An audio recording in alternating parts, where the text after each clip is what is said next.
Friends, welcome to my channel Priyanka. Hi करो वंश। आज आम गोटे नुआ रेसिपी तैयारी करवा। रेसिपीर ना कौन वंश? फालूदा। फालूदा। दिखाओ दिखाओ मत दिखाओ। रॉयल शाही फालूदा मिक्स। ये 200 ग्राम यार एमआरपी हूँ 70 टंका। ये 6 ग्लास हम। आम घरे तो 6 जन मेंबर ना। आम घर केते जन मेंबर अच्छा वंश? 3 जन। तो आम आपको हाफ करवा अधा कर नवा है। हो एबे याकू आम चिरिबा। गैस उपर बर्तमान गोटे कड़ाई बसईदबा। कड़ाई रे हाफ लिटर क्षीर ढालीदबा।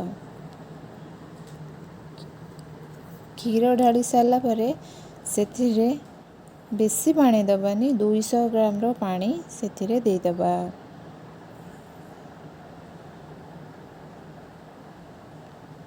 आउ ताको फुटिबा पई छाड़दबा।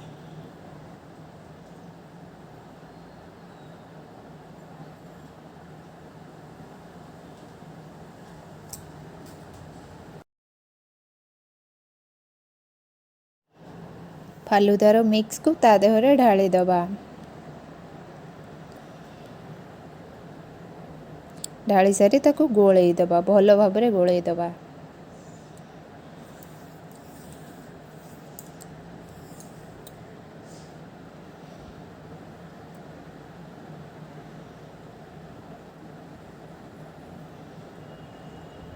गैस रो फ्लेम को मीडियम रे रखिबा।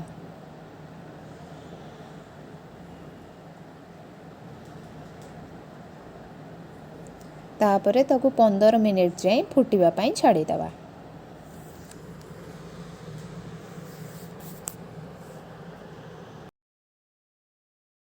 15 मिनिट हो गलानी। एबे गैस रो फ्लेम को ऑफ कर दबा।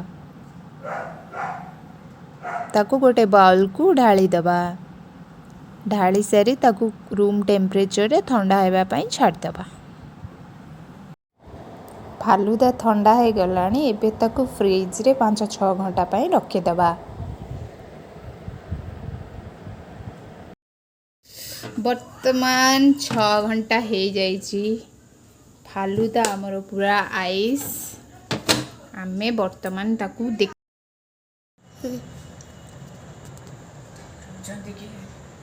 तापरे या देर हमें किसी ड्राई फ्रूट्स दे दबा। हमर फालूदा वर्तमान रेडी। बढ़िया लाଗୁଛି टेस्टी।